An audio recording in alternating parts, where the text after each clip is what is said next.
ने कहा कि यह शरीर चरम है, मतलब यह जो शरीर आज हमको मनुष्य का मिला है, हम सबको मिला है, यह हमारे किसी कर्म का फल है, यह भगवान की कृपा का फल है, यह एक साधन है, यह एक मौका मिला है। हम भले ना पहचान पाए कि यह शरीर मिला है, क्यों मिला है, कैसे मिला है, इसका ज्ञान नहीं होता है, क्योंकि भगवान की माया सारे ज्ञान को हर लेती है। काकभुसुंडी और हम में यही अंतर है कि काकभुसुंडी जी महाराज का ज्ञान कभी समाप्त नहीं हुआ और हम सब का ज्ञान समाप्त हो जाता है। तो हम इस शरीर की महत्व जान ही नहीं पाए। काकभुसुंडी जी अपने मुख से कह रहे हैं कि यह शरीर कैसा है, चरम देह दुज कह मैं पाया। यह शरीर, मनुष्य का शरीर हमने जो पाया, यह चरम है। और चरम के बाद क्या होता है? पतन हो सकता है, या फिर चरम से हम देवता बन जाएं। लेकिन यह शरीर अगर मिला है और इस शरीर को परोपकार में, भगवान के भजन में, भगवान की कृपा में, भगवान की सेवा में न लगाए तो इस शरीर के बाद चरम शरीर प्राप्त होना है। हे गरुड़, यह मनुष्य का जो शरीर है, सुर दुर्लभ पुराण श्रुति गाय, यह मनुष्यों को भी दुर्लभ होता है। पुराणों ने कहा है, श्रुतियों ने कहा है, सबको मिलता नहीं है। जिसके ऊपर भगवान की कृपा है उन्हीं को मिलता है। क्योंकि जो देवता का शरीर है वह कर्म का फल भोगने का शरीर है, कर्म करने का शरीर नहीं है। कर्म करने का शरीर तो मनुष्य का शरीर है। यहां से आत्मा परमात्मा भी बन सकती है और चाहे तो अधम कुल योनि जाति में भी जा सकती है। तो शरीर जो मिला वह मनुष्य का मिल गया, सब तो ठीक रहा। लेकिन एक बात का मुझे बहुत कष्ट रहता कि मेरे गुरु जो थे वह इतने सरल हृदय के थे, कितना प्रेम करने वाले थे, और हमने उनको कितना कष्ट दिया। सब कुछ भूलता गया, सारा पाप हम छोड़ते गए, लेकिन यह पाप जो हमने किया, अपने गुरु का अपमान करने का, गुरु को कष्ट देने का, यह कांटे की भांति जन्म जन्म तक हमको सताता रहा। भगवान की कृपा हुई कि जब मनुष्य शरीर के रूप में मेरा जन्म हुआ, खेलहु तहु बालकन मीला, करहु सकल रघुनायक लीला, प्रौढ़ भय मोहि पिता पढ़ावा, समझहु सुनहु गुनहु नहीं भावा। जो मन में भा जाता है चारों ओर वही दिखता है। महादेव, बाबा खीरेश्वर महादेव जी की सेवा में ऐसा मन लगता है कि चाहे वह फेसबुक हो, चाहे वह यूट्यूब हो, चाहे वह वास्तविक जीवन हो, आभासी जीवन हो या वास्तविक जीवन, कर्मकांड वाला जीवन हो या आलस्य वाला जीवन हो, छल हो, कपट हो, पाप हो, पुण्य हो, दिन हो, रात हो, खेल में भी और उदाहरण में भी, सोच में भी, हर जगह केवल खीरेश्वर महादेव का ध्यान आता है। कोई खेल खेले तो उसमें भी महादेव की कृपा हो, कोई कथा लिखे, कोई कहानी लिखे, उसमें भी बाबा का ही ध्यान आए। जो जो करे, जहां जहां जाए, घूमने फिरने जाए, वहां भी बाबा का स्वरूप दिखता है। तो जो मन में रम जाएगा वह कभी अलग नहीं होता है, वह सदैव साथ रहता है। काकभुसुंडी जी स्वयं कह रहे हैं कि जब हम बालक थे, सारे बच्चे खेल खेलते थे तो उनके साथ हम भी खेलते थे, लेकिन हमारा खेल क्या होता था? हमारा खेल करहु सकल रघुनायक लीला, राम जी वाला खेल होता था। बचपने में बच्चों के साथ मिल करके कोई राम जी बन जाए, कोई लक्ष्मण जी बन जाए, कोई भक्त बन जाए, कोई भगवान बन जाए, यही खेल हमारा होता। माता पिता बहुत कोशिश किए कि मैं पढ़ लिख लूं, लेकिन मेरा मन ही नहीं लगा पढ़ने में। क्यों? क्योंकि भगवान ने तो कुछ और लिख रखा है, कुछ और पढ़ना है। बाबा की सेवा लिख रखा है तो बाबा की सेवा ही मिलेगी। तो बहुत कोशिश की है माँ बाप पढ़ाने की, लेकिन मेरा मन पढ़ने में नहीं लगा। जैसे जैसे बड़े होते हो गए वैसे वैसे जो अपनी उम्र का काम होता है उसमें मन नहीं लगा। सारा घर के लोग परेशान हो गए, पिताजी माताजी परेशान हो गए कि इस बच्चे का क्या करें, यह सांसारिक जीवन तो जी नहीं रहा है। इसकी उम्र के जैसे बच्चे होते हैं, पढ़ाई में, लिखाई में, घूमने फिरने, खाने पीने, उसमें इसका मन ही नहीं लग रहा है। सब सोचने लगे कि शायद मैं पागल हूं, दिमाग कम है हमारा, प्रौढ़ भय मोहि पिता पढ़ावा, समझहु सुनहु गुनहु नहीं भावा। किसी से पूछ लीजिए कि क्या बनना चाहते हो, तो बच्चे भी कहते हैं कि कोई आईएएस बनेगा, कोई डॉक्टर बनेगा, कोई इंजीनियर बनेगा, कोई नेता बनेगा, शायद कोई कहे कि हम भगवान की सेवा करेंगे। किसी भी माँ बाप से पूछ लीजिए कि क्या बनाना चाहते हो, वह भी संसार के दुनिया भर के अनेक पद गिरा देंगे, लेकिन शायद ही कोई ऐसा कहे कि भगवान का भक्त बनाना चाहते हैं, या हम चाहते हैं कि हमारा बच्चे भगवान के भक्त बने। यह वर्तमान परिदृश्य में कोई नहीं चाहता। और अगर कोई कह रहा है कि हम भगवान की भक्ति करेंगे, मंदिर में सेवा पूजा करेंगे, तो लोग जान जाएंगे कि यह बच्चा थोड़ा सा कहीं ना कहीं दिमाग से ढीला है। माँ बाप भी स्वभाव जाने जाएंगे। क्यों? क्योंकि अंतिम सत्य कोई नहीं जानता। बात तो सब ब्रह्म सत्य की करते हैं, लेकिन जब स्वयं उस ब्रह्म सत्य से सामना पड़ता है तो कोई नहीं चाहता। हे गरुड़ जी महाराज, प्रौढ़ भय मोहि पिता पढ़ावा, समझऊ सुनऊ गुणऊ नहीं भावा। मन ते सकल वासना भागी, केवल राम चरण लय लागी। कहु खगेश अस कवन अभागी, खरी सेव सुर धेनहु त्यागी। हे गरुड़ जी, तुम्हें बताओ, संसार में ऐसा कौन सा अभागा होगा जो कामधेनु को छोड़ करके किसी गदही की सेवा करे? मूर्ख से मूर्ख व्यक्ति से भी अगर पूछा जाएगा कि कामधेनु लोगे कि गधा लोगे, तो वह यही कहेगा कि नहीं, कामधेनु लेंगे। लेकिन हम अपने जीवन में समझ नहीं पाते, यह शरीर जो हमको मिला है, यह शरीर हमको कामधेनु के स्वरूप में मिला है, और यह कामधेनु का शरीर छोड़ करके हम अन्यत्र कहीं मन लगा देते हैं। इसलिए यह मान लो कि यह शरीर हमको एक मौका मिला है, तो अगर यह शरीर पाकर के भी हम कहीं और ध्यान लगा ले, अन्यत्र ध्यान लगा ले, तो निश्चित रूप से यह हमारी मूर्खता होगी। समझ में आए या ना आए? प्रेम मगन मोहि कछु न सोहाई, हारे पिता पढ़ाई पढ़ाई। भय काल बस जब पितु माता, मैं बन गयाऊं भजन जन त्राता। जा जहाँ विपिन मुनीश्वर पावऊं, आश्रम जाई जाई सिरुनावऊं।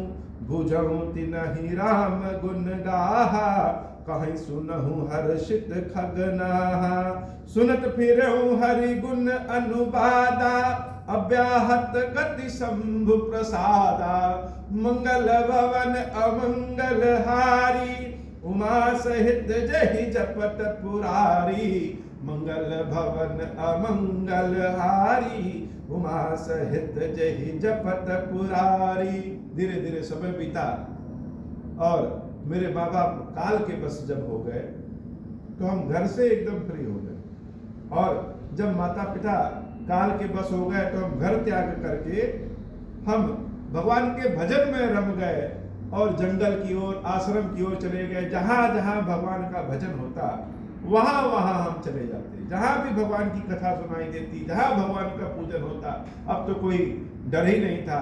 भगवान की कृपा से भगवान शंकर ने आशीर्वाद दिया था कि जहां कहीं भी जाना चाहोगे, तुमको कोई रोक नहीं सकता, तुम जाते ही रहोगे। तो भगवान की कृपा, शंभु प्रसाद, शंकर जी जिसके ऊपर कृपा कर दे, उसके लिए संसार में असंभव कार्य कौन सा है? तो जहां भी कथा होती भगवान राम की, वहां जाकर के हम बैठ जाते और भगवान के गुणों को समझने की कोशिश करते। बड़ा आनंद मिलता, लेकिन जो हमको चाहिए वह हर जगह हमको नहीं मिल पाता बाबा, ये भी बात है। सबका मन एक ही तरीके में नहीं लगता है। अब काल भुसुंडी जी को क्या चाहिए? काल भुसुंडी जी महाराज को भगवान राम की कथा चाहिए, ललित कथा चाहिए, कि भगवान के बचपने का वर्णन हो, भगवान जब मंगल करने जंगल गए तब वर्णन हो, राम रावण युद्ध वर्णन हो, भगवान ने अपने भक्तों के ऊपर जो कृपा की वह वर्णन हो, भगवान के साकार स्वरूप का वर्णन हो, राम जी की कृपा का वर्णन हो। वह सुनने में हमको बड़ा आनंद आता था। और जब वह सुनने में आनंद आता था तो वही हम सुनते थे। अब कोई भगवान के निराकार स्वरूप का वर्णन करे तो हमें समझ में नहीं आता। बहुत लोग ध्यान लगाते हैं, वह बहुत ही उत्तम विद्या है ध्यान का, लेकिन जिसको समझ में आए उसके लिए उत्तम है, और जिसको समझ में नहीं आए उसके लिए एकदम फीका है। तो भगवान शंकर के आशीर्वाद से हर जगह हम जा सकते थे और चले भी जाते थे, जहां भी भगवान का प्रसाद मिल जाए वहीं पहुंच जाए। छूटी त्रिविध ईशना गाड़ी, एक लालसा उर अति बाड़ी। जो लालसा होती है वह संतान की, सम्मान की और धन की, लेकिन मेरे अंदर यह लालसा सब छूट गई। एक ही लालसा बच गई, एक लालसा उर अति बाड़ी, और बहुत बढ़ गई। वो लालसा इतना बढ़ गई कि हम उस लालसा को रोक नहीं सके। राम चरण बारिज जब देखूं, तब निज जन्म सफल करी लेखूं। कि रामचंद्र जी के चरणों का दर्शन करना है, यह सोचे कितनी बड़ी लालसा है। आज के समय में कोई कहे भगवान के चरणों का दर्शन करना है, साक्षात भगवान राम जब प्रकट होंगे तब उनके चरणों का दर्शन करना है, यह बात सोचने में ही कितना असंभव लगता है। किसी के पास जाकर के बैठ जाए कि हे गुरु जी, हे महाराज, आप भगवान के बहुत बड़े ज्ञाता हैं, संत हैं, महात्मा हैं, हमें राम जी के चरणों का दर्शन करा दें। तो लोग अपने अपने हिसाब से उत्तर दे के वहां से खिसकाने की कोशिश करेंगे। 10-20 बार चले जाए तो लोग शायद मिलना ही बंद कर दे। कौन कह सकता है कि भगवान राम के बाल स्वरूप के चरणों का दर्शन हम कर सकते हैं? किसी के अंदर इतना कॉन्फिडेंस है ही नहीं। अब लालसा की बात है, मन जहां चला जाए, मन जिसमें लग जाए, मन के जाने में तो कोई टिकट लगना नहीं है। इच्छा में जो आ जाए, इच्छा पूरी होगी कि नहीं होगी यह अलग बात है, लेकिन इच्छा जो आ जाए, मन जिसका रम जाए, जिस चीज में रम जाए। तो मेरे अंदर क्या इच्छा थी, सारी इच्छाओं को निचोड़ करके एक ही इच्छा हो गई कि राम जी के चरणों का दर्शन मिल जाए कहीं। अब इस शरीर से रामचंद्र जी के चरणों का दर्शन कौन दिला सकता है? जैसे सारी इच्छाएं निचोड़ करके यह हुआ, मन किया कि भगवान खीरेश्वर महादेव जी की स्थापना हो। अब सारी इच्छाओं को निचोड़ करके यह इच्छा है कि भगवान का जो शिखर है, इस मंदिर का शिखर, वह स्वर्ण का बन जाए, सोने का बने। तो आज के समय में 500 और 1000 रुपए जेब में नहीं रहता, और भगवान के शिखर को सोने का बनवाने की इच्छा है। सारी इच्छा निचोड़ करके यह इच्छा हो गई। इच्छा होने में कोई टिकट लगना नहीं, इच्छा होने में तो पैसा लगना नहीं, बस इच्छा है, मन में आ गया, भगवान की कृपा से आ गया। अब इच्छा को पूरा कैसे होना है, यह भगवान की कृपा है। तो हे गरुड़ जी, तब हम सोचे इस जन्म में, वो भी किस जन्म में, एक बात और है, इच्छा किस जन्म में हो पूरी हो पता नहीं। काकभुसुंडी जी की इच्छा धैर्य वाली इच्छा नहीं थी कि लगे हैं, पीछे पड़े हैं, करते करते करते करते जीवन के अंतिम चरणों तक शायद दर्शन हो जाए या और किसी जन्म में दर्शन हो जाए, ऐसी इच्छा नहीं थी। भगवान के भक्तों को भगवान के दर्शन के लिए, भगवान के काम के लिए लालसा समाप्त हो, लालसा बढ़ जाती है और धैर्य समाप्त हो जाता है, इंतजार नहीं कर सकते।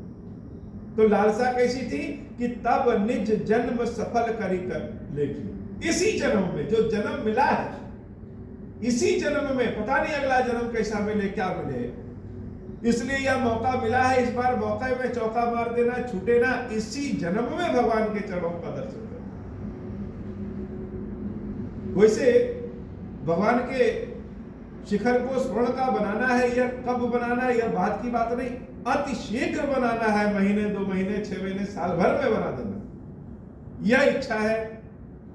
जय पूछे सोई मुनि अस कहाई, ईश्वर सर्वभूत में आहाई। जिसके पास भी जाते हैं कि हे मुनि महाराज, हमें रामचंद्र जी के चरणों का दर्शन करा दीजिए, तो लोग जवाब देते हैं कि ईश्वर तो सब जगह है, इस वृक्ष में भी है, इस पत्थर में भी है, इस बालक में भी है, इस अंतरिक्ष में भी है, मेरे में भी है और तुम में भी है, सब में राम है।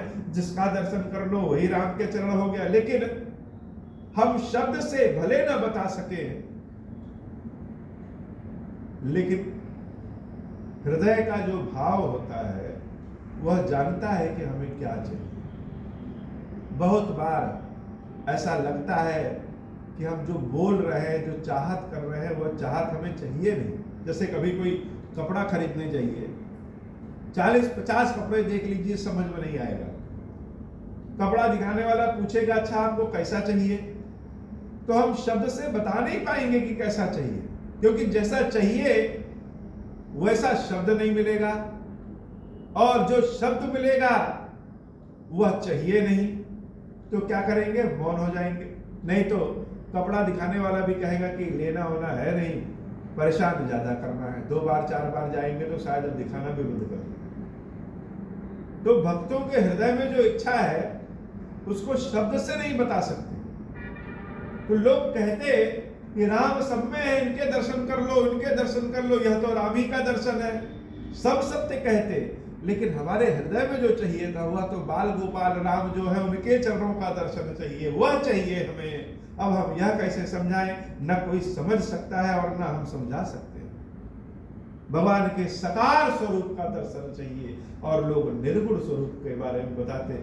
निर्गुण भक्ति तो बड़ा आसान है, बहुत आसान है। पालथी मार के कहीं बैठ जाइए, चारों ओर राम ही राम है। लेकिन भगवान के सगुण रूप का दर्शन चाहिए। जैसे तुलसीदास जी की इच्छा हुई थी कि राम लक्ष्मण को हम तिलक लगाएं, तो राम लक्ष्मण बालक स्वरूप में आए और उनको तुलसीदास जी ने तिलक लगाया, भले बाद में पता चला। उस स्वरूप से भगवान का सगुण रूप का दर्शन चाहिए। और लोग क्या कहते? निर्गुण मत नहीं मोहि सुहाई, सगुण ब्रह्म रति उर अधिकाई। निर्गुण मत हमको समझ में नहीं आता हो। किसी के लड्डू खाने का मन है और कोई कह दे कि मन में सोच लो कि लड्डू खा रहे हैं, उससे तो पेट भरना नहीं है जब तक साक्षात लड्डू सामने ना आए। तो हमें अपने लड्डू गोपाल के चरणों का दर्शन साक्षात करना था, और लोग हमको पता नहीं क्या क्या बताते। तो मुझे अच्छा नहीं लगता। मंगल भवन अमंगल हारी, उमा सहित जहि जपत पुरारी। ढूंढते ढूंढते गुरु जी के आशीर्वाद के कारण हम और चलते गए। एक जगह से मन नहीं भरता, जैसे सोचते यहां मिल जाएगा, लेकिन वहां नहीं मिले भगवान, तो आगे बढ़ गए। गुरु के बचन सुरति करी, राम चरण मनु लाग, रघुपति जस गावत फिरऊं, छन छन नव अनुराग, क्षण क्षण नया नया प्रेम हो जाता हो। यह नव अनुराग भी बड़ा खतरनाक होता है। किसी दिन मन कर जाए कि बाबा को आज जो है धूल मिट्टी से स्नान कराना है, मन है, मन कर गया तो धूल मिट्टी से स्नान तो हो जाएगा, लेकिन जितने लोग देखने वाले हैं वह सब अचंभित हो जाएंगे, वह तमाम तरह के प्रश्न करेंगे। किसी दिन मन किया कि चलो इनको शहद से स्नान करा दे। 1 चम्मच शहद से स्नान कराने से मन नहीं भर रहा है, कुंटल भर के शहद से स्नान करा दें तो जितने लोग देखेंगे सब देखेंगे शहद तो बर्बाद हो गया, सब नीचे चला गया। किसी दिन मन किया कि कम से कम 5 कुंटल दूध से इनको अभिषेक कराए, तो तरह तरह के लोग सत्य वचन कहेंगे जो गलत नहीं कहेंगे, क्योंकि सबकी अपनी अपनी दृष्टि है। किसी बालक के सामने 2 करोड़ रुपए रख दे और एक सुंदर सा खिलौना रख दे, तो उसके लिए 2 करोड़ व्यर्थ है, वह खिलौना ही उसके लिए अच्छा है। तो हृदय जहां लग जाए, मन जहां लग जाए, जिस तरीके से लग जाए, नित्य नव प्रेम से लग जाए, यह प्रेम और प्रेमी के बीच की बात है। इसका कोई व्याख्या, कोई तर्क नहीं है। हे गरुड़ जी, एक आश्रम से निकलते दूसरे आश्रम में जाते, तीसरी जगह जाते, और वहां राम के चरणों के दर्शन नहीं होते तो भूख हमारी और बढ़ जाती। नित्य नव प्रेम के साथ मन और करने लगा। क्षण क्षण नव अनुराग, क्षण क्षण पे नया नया प्रेम आने लगा। आज ऐसे करें तब मिल जाए शायद, आज दीप दिखा दे तब मिल जाए शायद। हर जगह जाते रहे। जाते जाते मेरु शिखर बट छाया, मुनि लोमस आसीन। यह निश्चित है कि जो हम ढूंढेंगे वह पा लेंगे। सबके लिए, किसी एक व्यक्ति के लिए नहीं है। जो संसार में जो ढूंढेगा वह मिल जाएगा। यह निर्भर करता है कि वह कितने आक्रामकता से ढूंढता है। अगर हम कुछ ढूंढ रहे हैं और उसके साथ ही साथ संसार में और भी वस्तुएं दिख रही है तो नहीं ढूंढना। वो अर्जुन की तरह मछली की आंख ही दिखनी चाहिए। जो ढूंढेगा वह पाएगा। जो ढूंढ लीजिए संसार में, भूत प्रेत पिशाच ढूंढेंगे तो भूत प्रेत पिशाच मिल जाएंगे, और ईश्वर ढूंढेंगे तो ईश्वर मिल जाएगा, नागमणि ढूंढेंगे तो नागमणि मिल जाएगा। जो ढूंढेंगे वह मिलना ही मिलना है। तो हम ढूंढते रहे राम के चरणों को, कहीं राम मिल जाए। जाते जाते भगवान की कृपा ऐसी थी कि हम मेरु पर्वत के पास चले गए। एक वृक्ष के नीचे लोमश ऋषि बैठे हुए थे। लोमश ऋषि के बारे में एक कहावत है कि लोमश ऋषि एक बार बैठे हुए थे तो उनके सामने इंद्र आए। जब इंद्र आए तो इंद्र से उन्होंने पूछा कि कौन से इंद्र हो। तो इंद्र को भी बड़ा अभिमान था कि इंद्र तो एक ही है, वह कौन से इंद्र की बात कर रहे हैं। मैं इंद्र, और यह ऋषि मनुष्य है, और यह हमको कह रहे हैं कौन से इंद्र। तो लोमश ऋषि ने अपने पैर को उनके सामने कर दिया और कहा कि घुटने के नीचे जितने भी हमारे बाल हैं, एक इंद्र जब समाप्त होते हैं तो एक बाल टूटता है,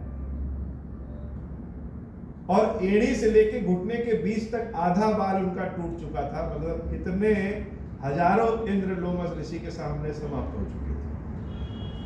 तो उस लोमश ऋषि के पास पहुंचते पहुंचते काकभूषुंडी जी पहुंच गए। अब कैसे पहुंचे?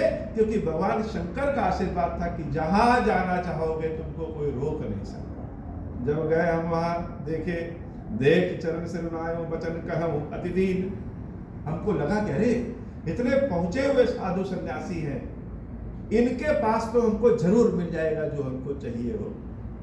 अगर पैसा चाहिए किसी धनी व्यक्ति के पास जाएंगे तो आशा करेंगे इनसे मिल जाएगा, किसी झोपड़ी वाले के पास जाएंगे थोड़ी सोचेंगे कि मिल जाएगा। वैसे ही ज्ञान चाहिए, मंत्र चाहिए, भगवान की कृपा चाहिए, तो किसी साधु सन्यासी के पास जाएंगे तो ऐसा लगेगा कि यह एवं वस्तु तथास्तु कह देंगे, आशीर्वाद दे देंगे तो हमको मिल जाएगा। कोट पैंट टाई वाला कितनों बार कहे कि तुमको तुम्हारा चीज मिल जाएगा, हमको भरोसा नहीं होगा।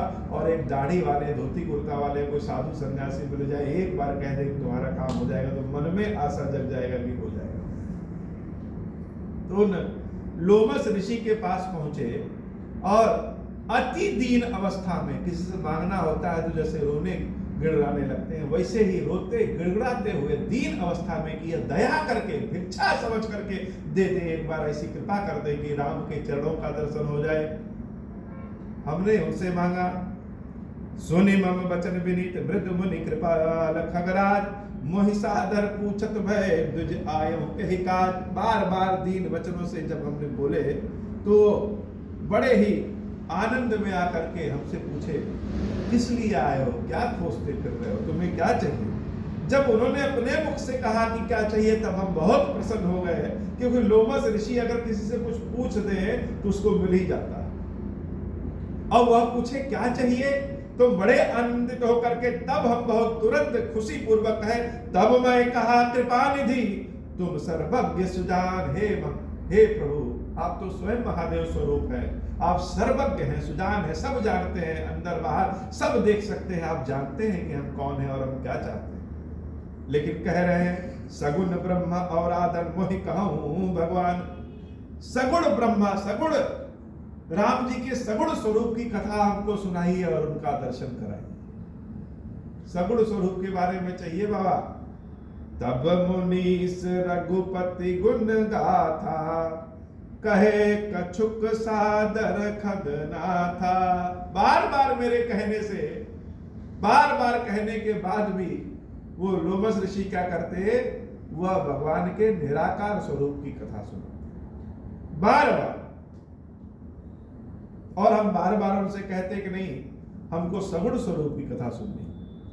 ये बाबा आज की कथा इतनी ही। श्री खीरेश्वर महादेव जी, खीरेश्वरी भैया जी, हम सब के ऊपर बाबा कृपा करिए। महादेव शिव शंभु। अब हो प्रसन्न प्रभु मोह पर, नाथ दीन पर नेहू।